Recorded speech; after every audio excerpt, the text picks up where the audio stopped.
The recording is in progress. Yes. All right.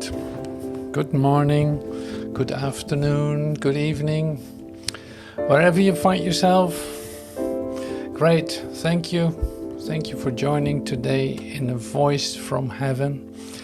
And The Voice from Heaven is speaking to you in the book that we use, which is the urtext of A Course in Miracles. In this case, it's like urtext.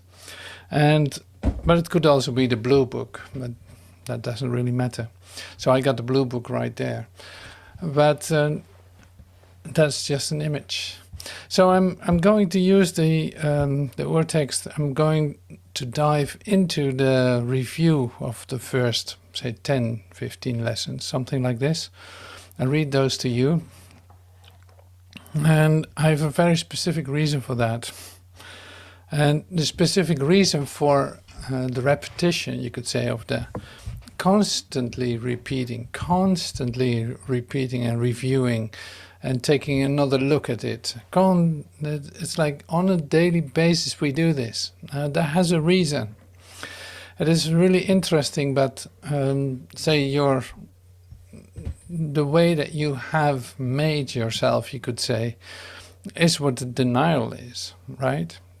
The denial of truth, because, yeah, it is appearing to be a separate identity, walking around on this planet and waking up in the morning in a bed with a body, with an appetite for breakfast or who knows what.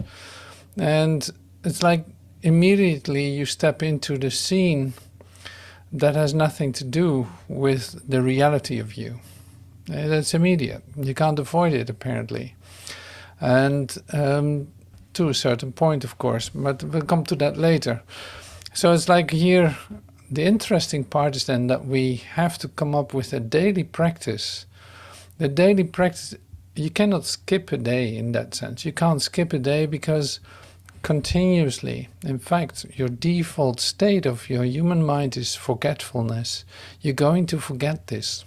You're going to forget what is actually your creator, which is an interesting fact, in fact. It's interesting to see that is occurring, that you need continuous repetition of to remind you of the truth that created you. Now, of course, when the realization, when the awakening, when the enlightenment is full, you could say that's not necessary anymore. Then you're not being distracted from the first moment you open your eyes in the morning to late at night. Like you're not forgetting it. It is immediately there in your consciousness because the rest is gone. You literally have nothing to think about. So I thought it was interesting to look at it this way because that's why we keep repeating it. Like you forget it all the time. You're in a difficult situation. You perceive a problem. What do? You do something. Well, that's already not what is instructed, in fact. You perceive something and you think it's real and you start to do something with it. Not necessary. And on and on and on. So it's like your first response that you have is not truth. So this needs to be learned continuously, remembered freshly every day. It's like, hey, hello, no, what is going on is totally different than what you think is going on. No, not even for a moment is what you think is going on really there. No, it is not. So the funny part in doing this, coming to a total, you could say, a total commitment to this, is that it actually becomes easier. Because the reminders are everywhere. Literally everyone is reminding you of that. You have your exercises. You have your moments of quiet in which you realize, oh yeah, okay, wow, here we go. Yes, thank you. Here's light, here's love. Oh my God. So that is our practice, and that is there, like I said, with a full commitment, it's so much easier. Because if you would skip a day, you start all over again. Like, what was it again? What is the truth? What am I not supposed to do? And on and on and on. So my experience is that like a total commitment to this is the easiest, because then you don't have the conflict of duality. You don't have the conflict of trying to start searching again. It's like, no, here it is. Here it is. Ah, yes. Thank you, Spirit. Oh, yeah, you're right here. That's so good to feel that. Thank you. It gives you answers to everything, like literally tells you what to do. Now, if your consciousness is cluttered with ideas about yourself or confusions about who you think you are, then that occupies your mind, and you walk around blinded by that, and you're not seeing anything. So that's so great. So that's why I'm going to use the first lessons of A Course in Miracles as a review, just to, just a little bit of mind training in the beginning, just to get it freshly here, because that's to the benefit of the whole day, I can tell you that. That has been a practice for a very long time for me, and I love it on a daily basis. So the review for today: nothing I see means anything. The reason this is so is that I see nothing. Don't forget, I see nothing, and nothing has no meaning. Of course not. It is necessary that I recognize this, that I may learn to see.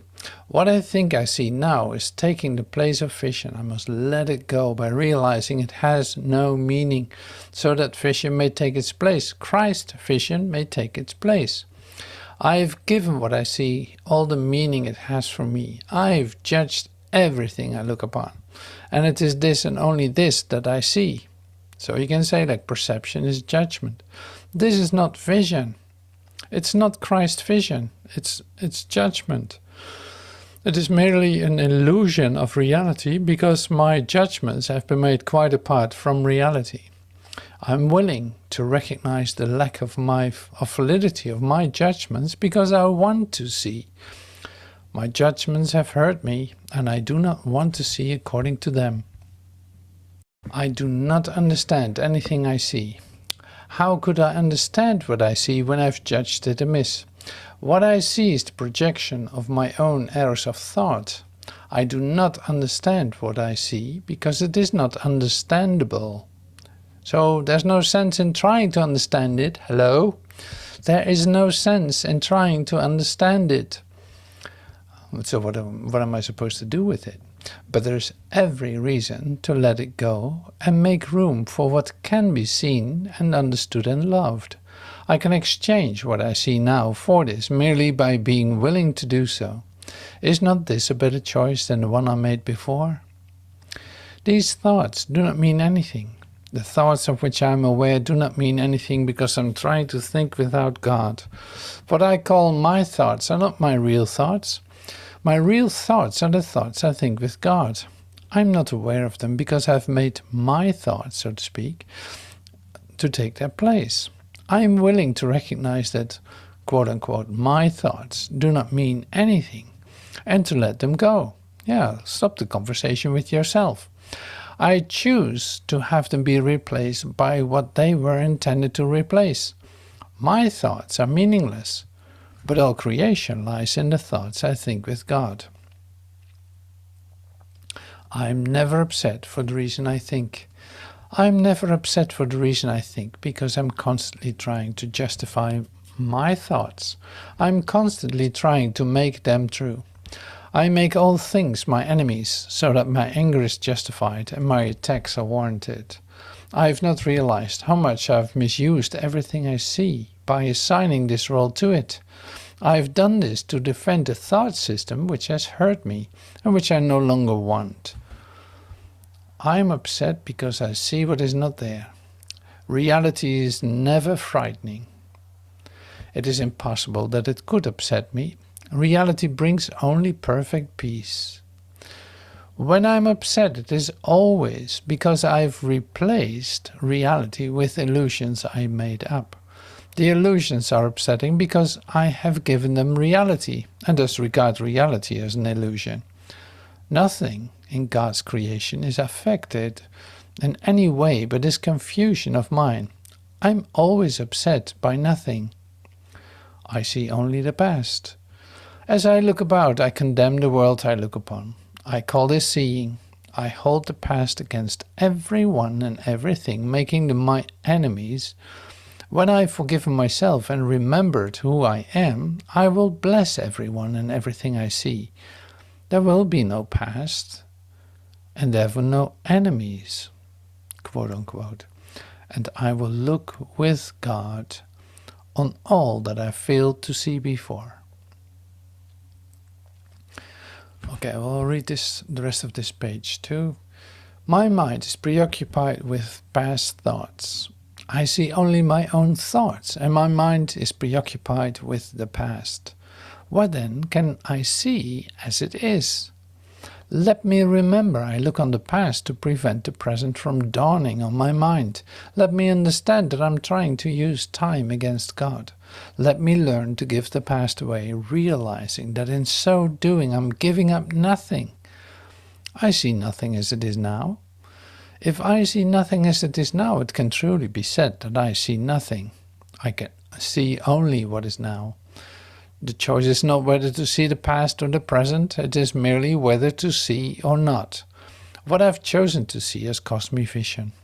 Now I would choose again, that I may see. My thoughts do not mean anything. I have no private thoughts.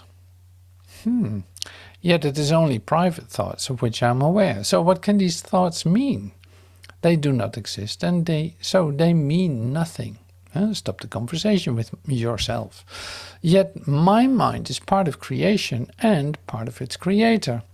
Would I not rather join the thinking of the universe than to obscure all that is really mine with my pitiful, meaningless private thoughts, even though it's like 6 a.m. in the morning, and I'm still don't want to do that? Great. That is so wonderful. Like, there's no need for me to make any of these ideas real, because they have no reality. It is not understandable what's occurring. So it's like, this is really very practical. Like, nothing that occurs that you see has anything to do with anything. And you try to make something out of it, or deduct from it a conclusion, or thinking that something is not right, or thinking that you didn't do that right, or thinking that what happened in the past is still present with you now. It is just very normal for a human being to do so. But here you see, like, why do we do this? Well, we do this to come into an open-mindedness, to become receptive to what is actually going on, what is actually real about you. Because that has nothing to do with any of the ideas that you hold about anyone or in yourself, including yourself. It has nothing to do with that.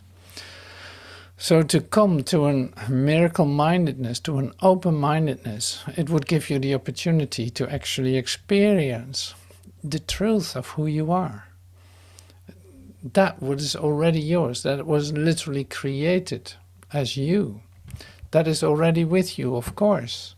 Now our daily reminders, and coming back to that all the time, every day there's something to remind ourselves of, is only to return back to, oh yeah, here it is, oh yeah, wait, yeah, oh, I almost stepped into it, just not now, I didn't do it. Like, oh yeah, my eyes, I can just do this, and I'm not missing anything. It's like, no, there's no information, because I'm not really seeing at all. What I'm doing is image making, like lesson 15, like my thoughts are images that I've made. I project them out there because I actually don't want to accept them as coming from me. I think that something out there is doing something to me, which is not true. So it's like, to break this illusion needs constant reminders. And this is where I thought, like, well, this is so important to remember. Like, you need continuous remembrance. Pick up the book, pick up the 20-minute book. Start reading it during the day. You'll see your day is completely different. Suddenly there's light. Suddenly something opens up that you did not see. Yeah, you could not even imagine that it would happen. And suddenly you have an experience of light and love. This is how easy that is. The only requirement for you is active. You have to be active in your remembrance. Like this has to be your top priority, you could say. This first, this remembrance first, before anything. Otherwise it gets quickly really messy and you get so involved in your human life you're already lost again into another detour. And after 10 years you come back and it's like, what was this book again?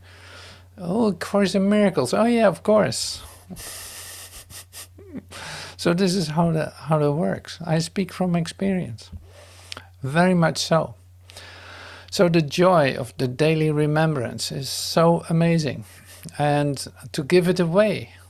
What I receive, I give away. I give the miracles that I receive. It's right here. It's my daily remembrance telling me. It's like, oh yeah, I can give miracles away because I've received them for myself. Oh my God, that's so amazing. What will that bring to me today? Like that will open up, whoosh, in a whole new universe with possibilities that I had never dreamt of. Like a totally new universe is opening up for me when I apply the teaching and come into this active remembrance. It's always active. It is not passive. Like, well, that will happen one day, or no, it's active. Like somewhere in the Course it says, I need active workers, is what Jesus says. Like, we need active workers. And workers in the sense of, you want to do the mind training, you want to stay in the daily remembrance of the truth of who you are, well, get on it, do it. And do whatever is necessary for it. That's very individual. But it's also, the daily remembrance is a necessity for the, say, the intensification of the remembrance. I made my point here. Wow, thank you. So we continue on with chapter 18, and we have quite a bit to do today. So it's like such an incredible section, the delusional thought system. And of course we, with these, say, introductory lessons that we just reviewed, it becomes very obvious that what you're seeing is not really there, has nothing to do with the reality of you. So that's where the delusional thought system is related to. So let's take a look. You have been told to bring the darkness to the light, and not the other way around. You bring darkness to the light, and guilt to holiness. And you have also been told that error must be corrected at its source. Like, where does it originate? Where does error originate? Who's the cause of the trouble that you're perceiving? And you can point with your index finger to the tip of your nose. Therefore, it is the tiny part of yourself, the little thought that seems split off and separate, that the Holy Spirit needs. Exactly that little part. That's what the Holy Spirit needs. Like the rest of your consciousness is fully in God's keeping and needs no guide. Like it's the realization of reality, the creative passion of your reality.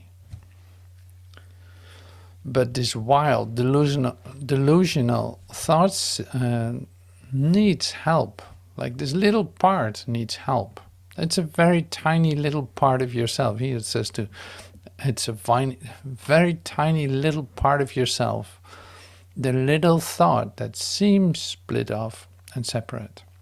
And that's exactly the part the Holy Spirit needs. That's all.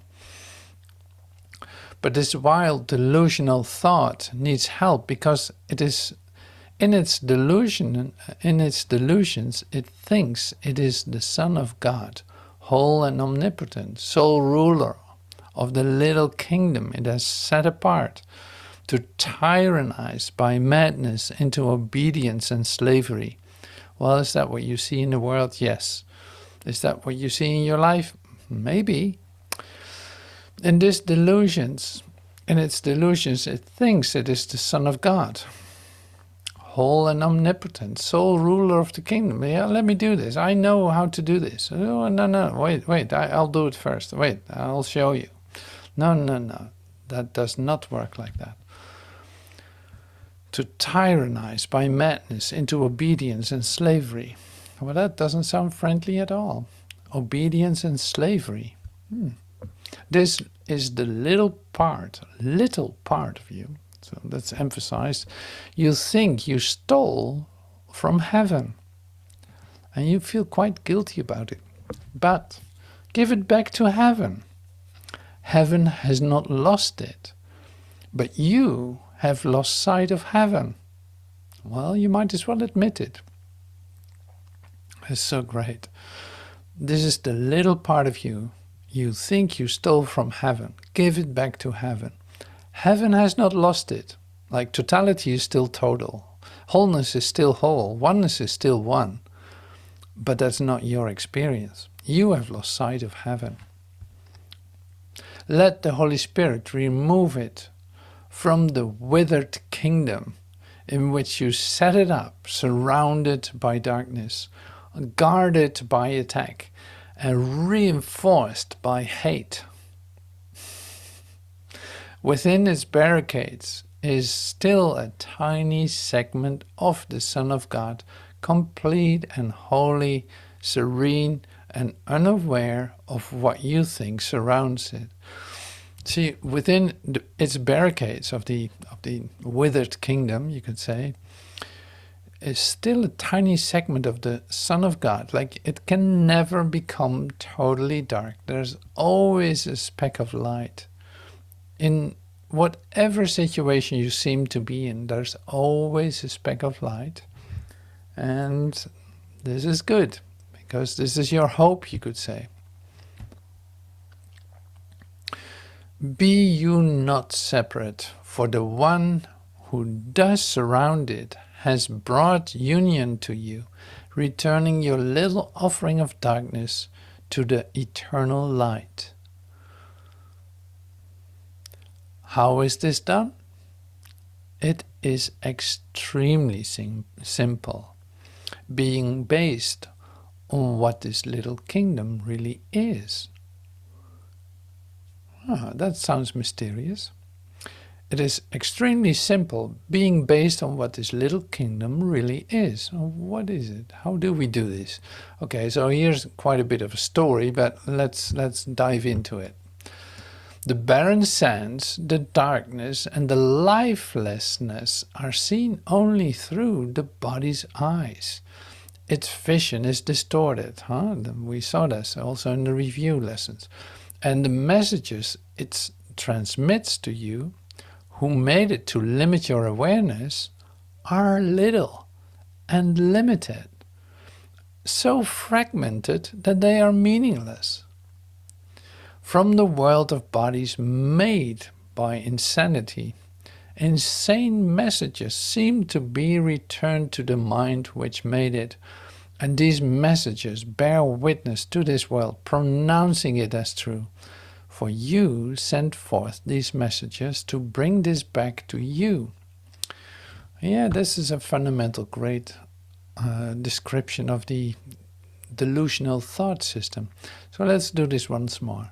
The barren sands, the darkness, and the lifelessness are seen only through the body's eyes. Its vision is distorted. The messages it transmits to you, who made it to limit your awareness, are little and limited, so fragmented that they are meaningless. From the world of bodies made by insanity, insane messages seem to be returned to the mind which made it. And these messages bear witness to this world, pronouncing it as true. For you sent forth these messengers to bring this back to you.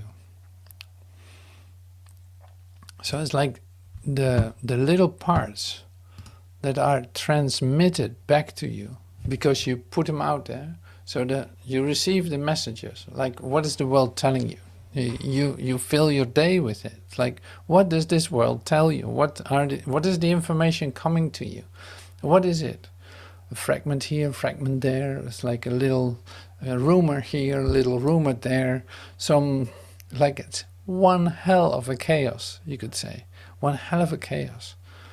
And you put it together as a story of, this was my day. Like, oh yeah, well, this happened today. And missing basically most of it. But in fact, receiving only fragments and try to knit a story from that, making it into something that is at least a little bit representative of what you think is your day. See, and that's totally insane. It's totally nuts, you could say. It's totally nuts. And it establishes you as a separate identity, because the stories you tell me are always confirming something that someone did to you, or some involvement is with another person, or with your situation, with your finances, with your health, with your body. Like all this information that you bring to me or that you share with whoever is always a confirmation of the fragmentation that you believe to be your reality. And what is it? The general, the common denominator is really that you saw it, you perceived it, your senses told you that it is so.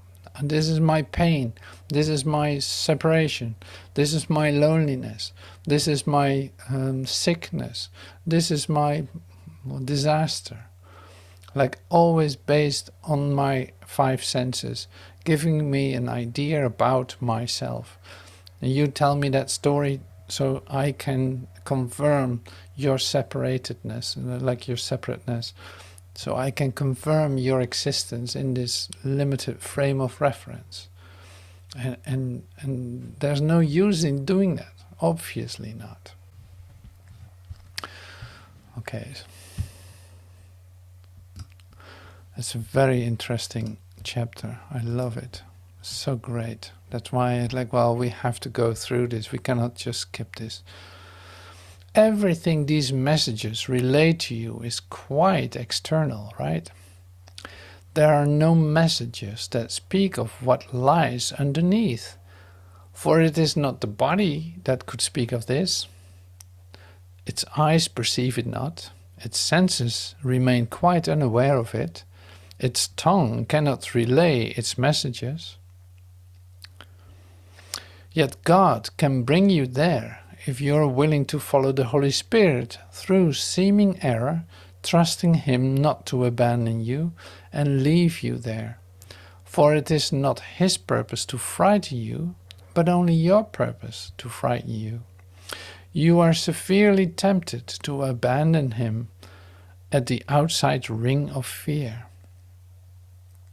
But He would lead you safely through and far beyond. So you can feel what this says, right? You recognize that in yourself. It's like, yeah, you are familiar with the fear that you're in, but you're not sure if you would give that away, that it would be resolved, for one thing. But also you're not sure if you want to really get rid of it. So that's really interesting. For it is not His purpose to frighten you, but your purpose to frighten yourself, in fact. Like, it's your purpose to frighten you. You are severely tempted to abandon Him at the outside ring of fear. But He would lead you safely through and far beyond. The circle of fear lies just below the level the body sees, and seems to be the whole foundation on which the world is based. Here are all the illusions, all the twisted thoughts, and all insane attacks, the fury, vengeance, and betrayal that were made to keep the guilt in place, so that the world could rise from it and keep it hidden. Okay, so I'm stepping out of this for just a second. So it's like the circle of fear. That's an interesting idea. So the circle of fear that lies just beneath that what you perceive, but is in fact the foundation of the world that you see. And this is in fact the part that we don't like to talk about, that we don't like to express. That is, the circle of fear is like, well, I know it's not a safe place here, but well, it's just the way it is. In fact, that would be the sand to disguise what is really underneath of that. Like you cannot see the danger, but you allow it to be there for the continuation of this. And you say like, well, it's really scary to let go of something. Like, well, why is that? Well, because of all the formulations that we're not talking about, that is not visible, that is not directly palpable, but we use it to manipulate ourselves, you could say. We have used that for such a long time that it has become a surrogate safety. It's like, well, if I stay right here, I'm not too afraid, and I balance it out a little bit, then I should be fine. Then I have my own kingdom with its own, safety for a while. Like I actively will monitor it, but that's a bit of safety right there. Like nobody talks about the actual anxiety or the actual fear that lies underneath of that. And the total threat, and the incessant need to defend. You don't talk about that because it is human behavior. It's so embedded in the way to respond to situations that you don't even recognize it as something, until you do, of course. So now in your awakening, all these feelings come up and you say like, well, I really don't like it. I have never felt so much fear. I'm in so much anxiety. I don't know what to do with myself. Where does that come from? You don't seem to know where it's coming from. Suddenly it seems like things are not working. This transformational process is not working. I'm more afraid than ever. Like, well, that's great. That is exactly what you have kept below, say, the circle of fears, below the body, below the physical world as you see it. It is almost like the software that's right underneath of it that keeps it running. So in form it looks all great, like beautiful, your status, everything is fine, no problem, blah blah blah. But underneath of that it is like a hell of a chaos, you could say. It's a total chaos where anything can pop up in a moment. You can go nuts, literally. You can go nuts by what suddenly comes into your awareness and becomes like your deepest fear. That would completely, hold you in its bind. See, we don't like to talk about that. We don't like to face that. We keep that active in place not to take a look at it, you could say. And in that way, trying to figure it, like balance it out all the time. And nothing happens.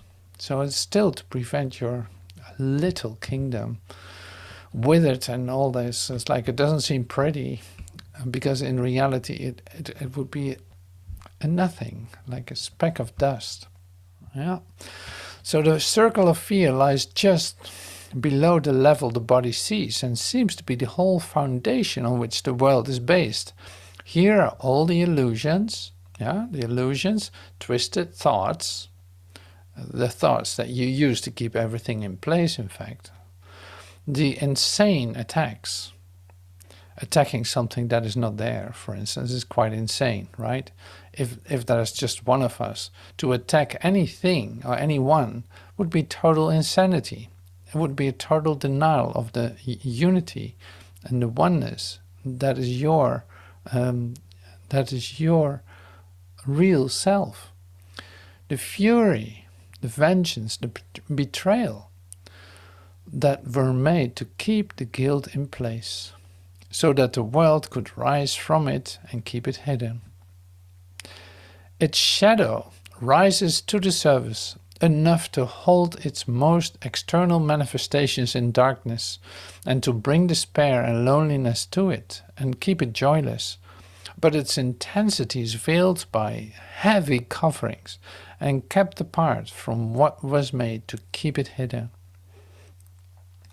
The body cannot see this, for the body arose from this for its protection, which must always depend on keeping it not seen. Yeah, let's not talk about this. The body's eyes will never look on it, yet they will see what it dictates. The body will remain guilt's messenger and will act as it directs, as long as you believe that guilt is real. It's like that's the ultimate thing that you can use. The body is the ultimate thing for guilt, because it puts you in a location, in an occurrence, in physical proof of what has happened. Yeah.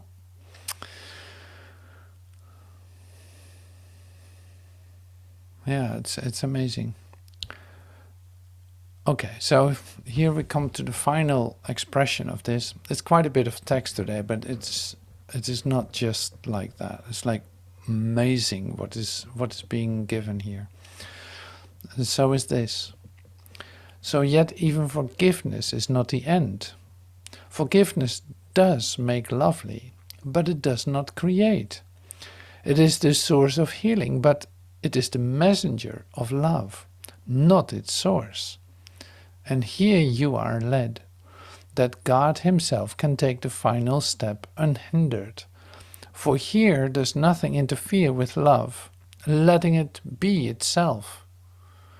A step beyond this holy place of forgiveness, a step still further inward, but one you cannot take, transports you to something completely different. Here is the source of light, nothing perceived, forgiven, nor transformed, but merely known.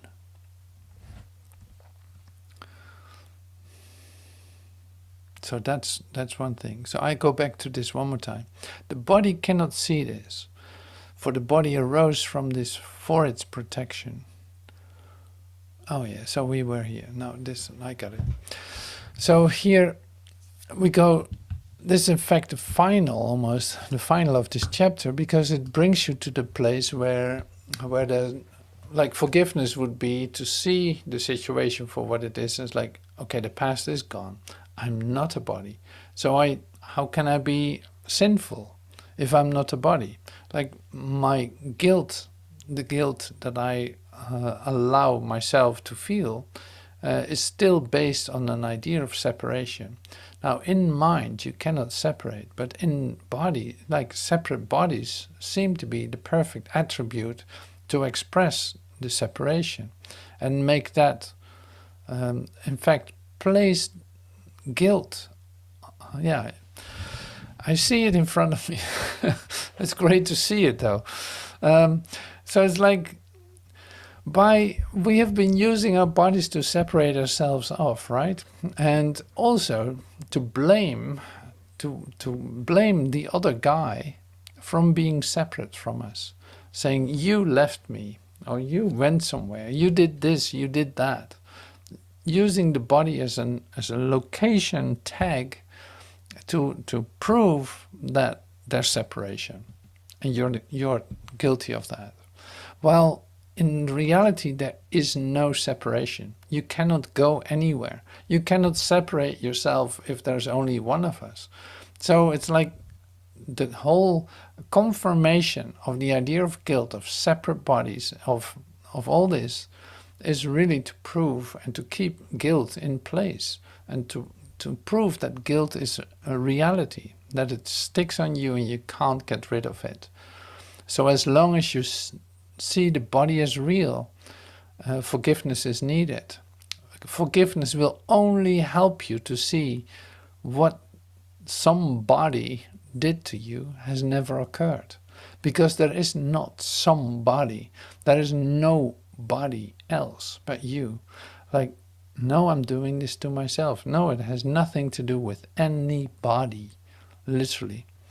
So that's great as a reminder. Nobody can attack you. There is no body out there, because literally in your recognition of your oneness, you see that minds are joined. They cannot be separate. A separate mind doesn't exist. It's impossible.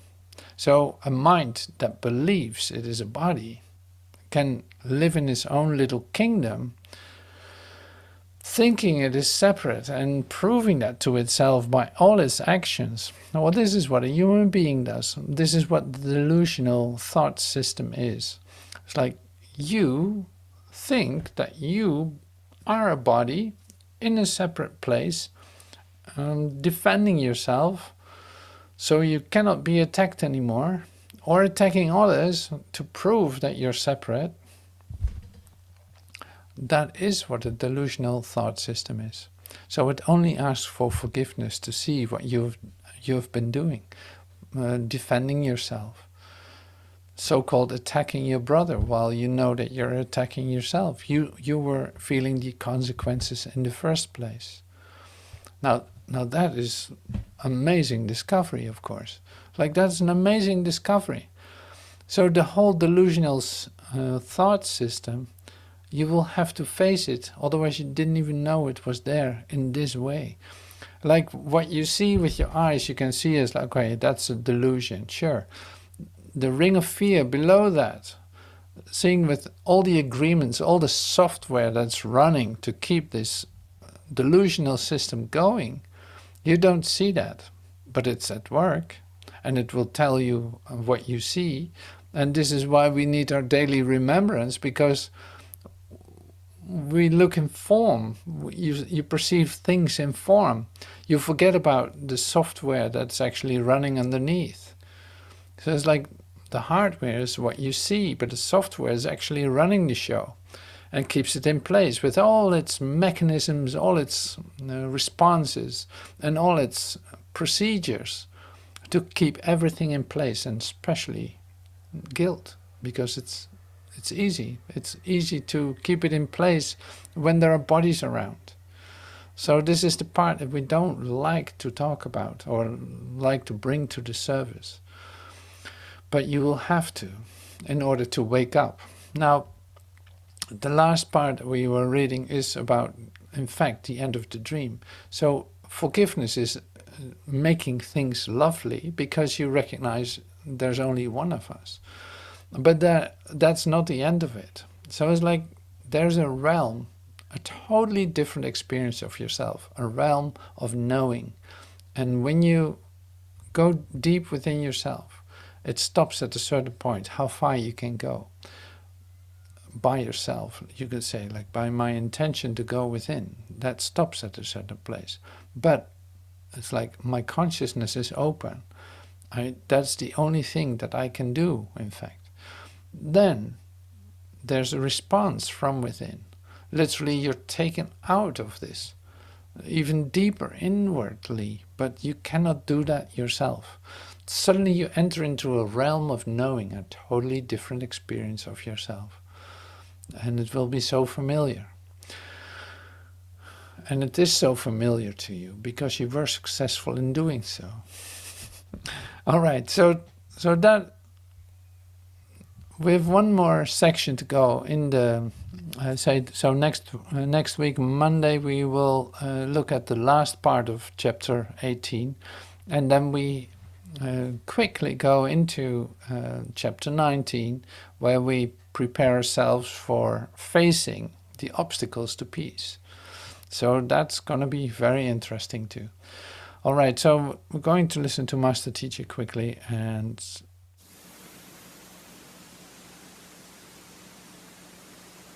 in the integration of this now, just a little bit, I have a lesson. I have 3 lessons I'm going to read you from the Epistle of Jesus Christ and Course in Miracles. And for 2 reasons. One, to show you the incredible certainty of the workbook of the Course, that is, so that your new mind can see that it's not a hyperbole, that the Course says what it means. I don't know what the lessons are. I wrote them down. I was given a couple of numbers. It'll also give you perhaps a little more association with the manner in which you may teach the workbook or may teach the course, because your minds have a tendency to pass over sentences. Some of you have been doing the course and doing the course and doing the course. You've never actually stopped and looked at what it says.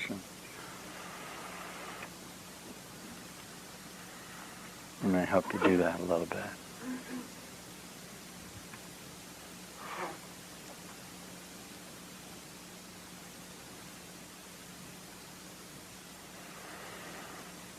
So just sit gently, those of you who are digesting, and I'll read very quietly, and I have a contract to do this. So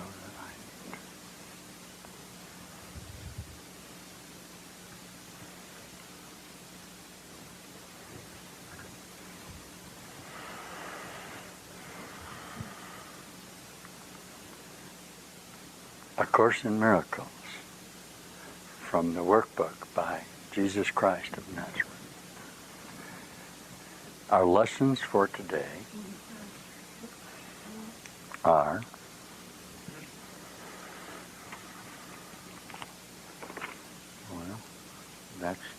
that's the text. I need where's my workbook? Where are my glasses? Where am I? Our lessons are 3 lessons that we're supposed to do. The first one is a wonderful lesson. Listen to this.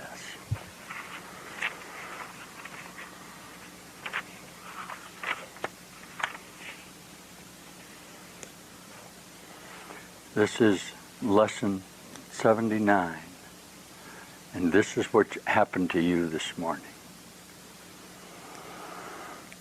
Let me recognize the problem so it can be solved. Let me recognize what my problem really is, okay, and then I'll be able to solve it. It's always seemed to you that out here are all sorts of problems, and you keep trying to solve them. They're like brush fires. You rush out and you do that, and you rush out and do that. Let's stop like you did this morning and take a look at this. Listen. A problem cannot be solved if you do not know what it is. Even if it is really solved already, you will still have the problem because you will not recognize that it has been solved. The first admission in the Course in Miracles is what? First, you have to know you have a problem. There's all sorts of consciousnesses that participate in the conflict that won't even admit they have a problem. They just say, that's the way life is, that's the way the world is, you've got to expect it to be conflictual, you're going to have to go out and fight for everything you got. That's not a problem to me, that's a demonstration of my own reality, and I'm going to attack and defend and prove myself in that situation. Okay. Now the next step after that is say, hey, I got a problem here. I'm having problem solving, and I seem to solve it, and it keeps coming back again, all right? Now, that's what this says. Now, a problem cannot be solved if you don't know what it is. You know you have it, you don't know what it is. This is the situation of the world. The problem of separation of your mind, which is really the only problem that you could ever have, being separated from God, has already been solved. Yet the solution is not recognized. Why? The problem is not recognized. If you don't consider your problem only to be separation, it would be impossible for you to see that the problem has already been solved because the cause and effect are not apart and you're not identifying the problem. Your problem is being separated from God, not in reality, but in what you think you are. Okay, now you can see that the problem has already been solved. But first you must what? Delineate the problem. Make the admission that you are separate and apparently can't solve the problem by your own devices. All right? Now, everyone in this world seems to have his own special problems, yet they're all the same and must be recognized as one if the solution that solves them all is to be accepted. Who can see that a problem has been solved if he thinks the problem is something else? You keep finding solutions to separation.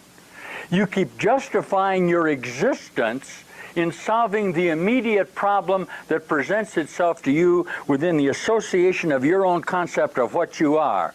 You don't seek the whole problem, but you identify yourself in the limited sickness that you possess, for example. And you take an aspirin for your headache. All right, or all of the results that you bring about in an attempt to satisfy your existence in relationship with the falsity of the separation. This is the position in which you find yourself now. You have the answer, but you're still uncertain about what the problem is.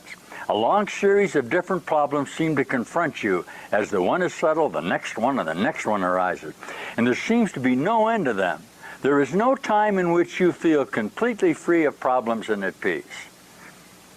Now, the temptation to regard problems as many is the temptation to keep the problem of separation unsolved. You literally cannot solve the problem if in your perceptual association with yourself you continue to identify separate problems in association with what you are. You ready? One problem, one solution. Okay. You have one problem. It's you. Okay? This will get real nice for you if you're willing to accept it. Okay? Then you can move to, I am the cause of this. Nothing outside of me can harm me. Okay? Which is really into the teachings of the workbook. Okay. The world seems to present you with a vast number of problems, each requiring a different answer. This perception places you in a position in which your problem solving must be inadequate and failure is inevitable. Listen, and you know this is true. No one could solve all the problems the world appears to hold. They seem to be on so many levels in such varying forms and with such varied content, and they confront you with an impossible situation. Dismay and depression are inevitable as you regard them. Some spring up unexpectedly just as you think you've resolved the previous ones. Others remain unsolved until under a cloud of denial, and then they rise to haunt you from time to time, only to be buried down again as still unsolved, like your death that's coming on you now. Holy mackerel, I don't know how you could stand this. Isn't this lovely? You ready for this?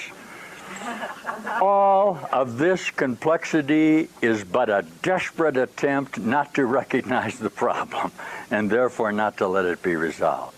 Notice it says not to let it be resolved. It doesn't say to resolve it. It says to let it be resolved.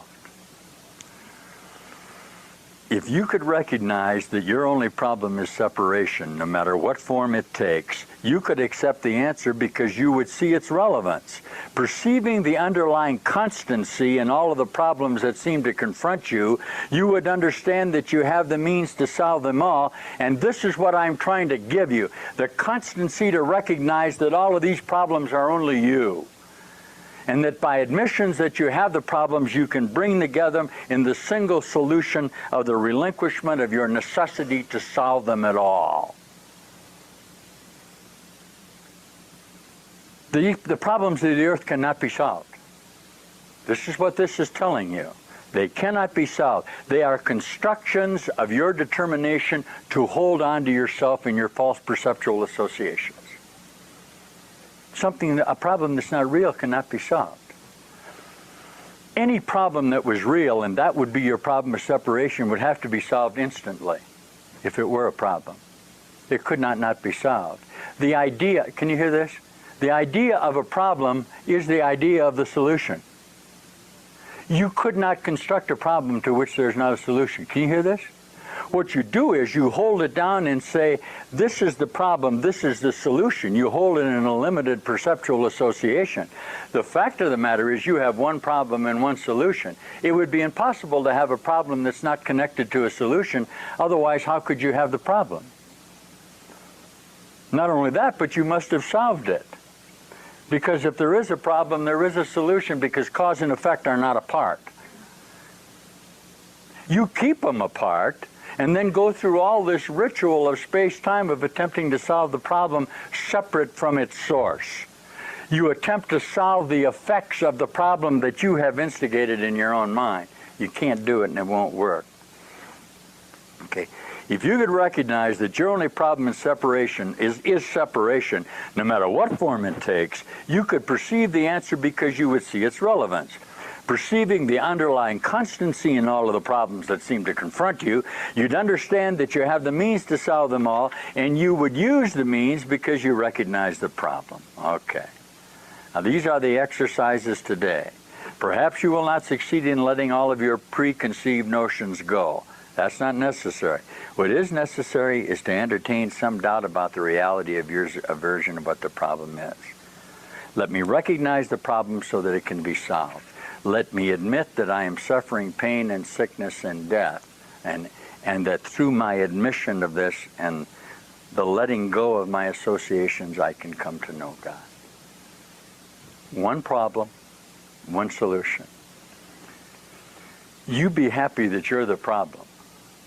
Do you realize the momencity of the weak mind, of the self-constructed mind, if you really have a problem outside of yourself and you have to mitigate it in an attempt to be understood? How are you ever going to solve it if it's out there?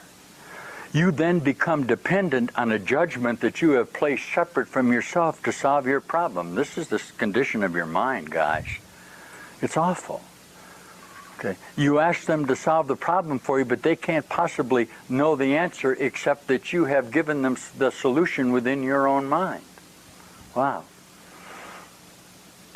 And then you get into a double bind of guilt because you listen to the answers that mind is giving you, and that mind is going to share your guilt with you, isn't it? That mind is going to authenticate the problem through the effects rather than you recognizing that you're the cause of this. Okay? This is lesson, 79 of the workbook. This is after lesson 76 that says that you're under no laws but God's that direct you to simply relinquish everything. The toughest lesson in the course. I'll let you do that by yourself tonight. Is it okay if we do the workbook of the course? That's what salvation is. This is the method that you can use if you choose to, the catechism of reality that you can choose to let this be solved. I have a problem. I have the solution here with me. It is not out there. There was...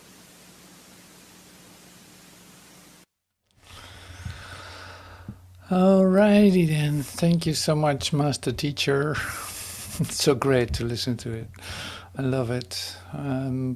So that was a lesson here. That's really lovely too.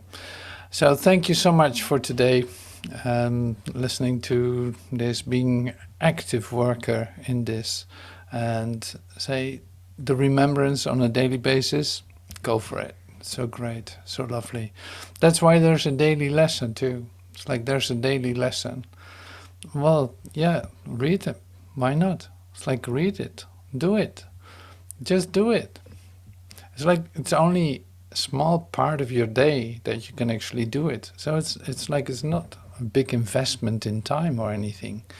But the result of it is that your mind can stay open, that you feel like, oh yeah, wait a minute, I'm not doing this by myself. Oh no, this world is not real. Oh, nothing that I see means anything. Oh, that's so great to remember that. Oh, now I don't have to take it so serious as I did before. I can laugh about it or do whatever I want with it. So thank you so much for joining today, and I hope to see you soon. Thank you so much.